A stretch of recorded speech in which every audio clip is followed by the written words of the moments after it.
it's also a day where the market is showing signs of breaking down. Through yesterday, it's the worst opening of a year for the S&P since I was 1 year old in 1939. I am a pre-war baby, unlike Ray. And of course, the Nasdaq is down as we speak 27.5% from its high, and the Russell 2000 about 23, S&P about 15.5. So it's getting to be interesting. And as we were saying before, Bitcoin from some point in the last 24 hours is down 10% to 32,000 and change. So that is getting interesting.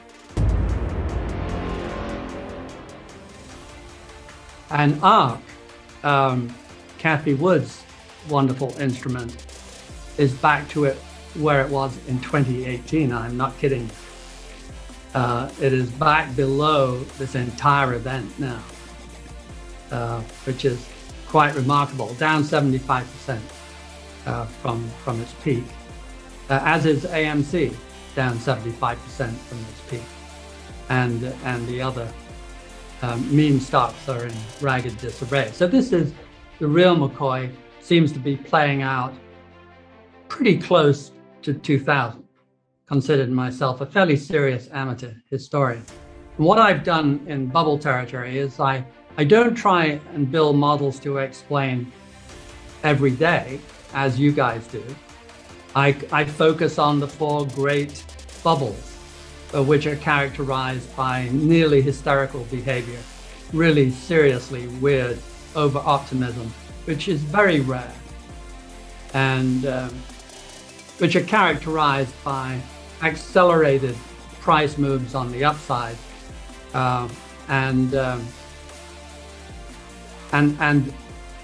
by a weird deviation on the upside between the blue chips going up and the risky stocks going down.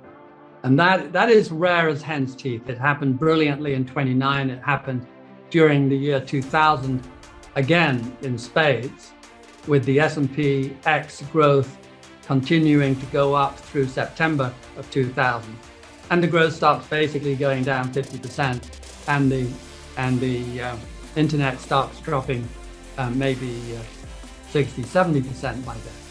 So that was spectacular. And we saw a very handsome deviation between the S&P rising last year and the Russell 2, for example, dropping quite handsomely. So there was a 20, 25 point spread on the upside. And that for me is a pretty good indicator. And I tell you what it describes. It describes Mr. Prince's, I've got to keep dancing because the music's still playing. And we understand that completely, the enormous commercial imperative of the industry to play up to and over the edge. But they're not complete idiots. And so they say, well, I've got to keep dancing, but I don't have to keep dancing with Pumatech, the most advanced stock in 99. I'm going to transfer to Coca-Cola. And I'll keep dancing off the edge, but I'll go off with Coca-Cola. And it works. The Coca-Colas may be handsomely overpriced, but in 1929 and 2000, 2001, and so on, they always go down a lot less as the bubble breaks. And that's the phenomenon that causes this very rare indicator of impending doom, which we saw last year.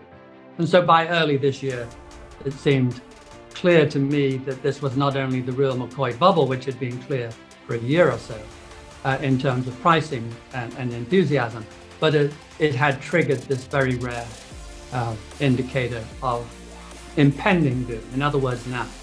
And so our piece of a year and a bit ago was called Waiting for the Last Dance. And our equivalent follow-up this January was Let the Wild Rumpus Begin, i.e. we're in it, dudes. And I do believe we are.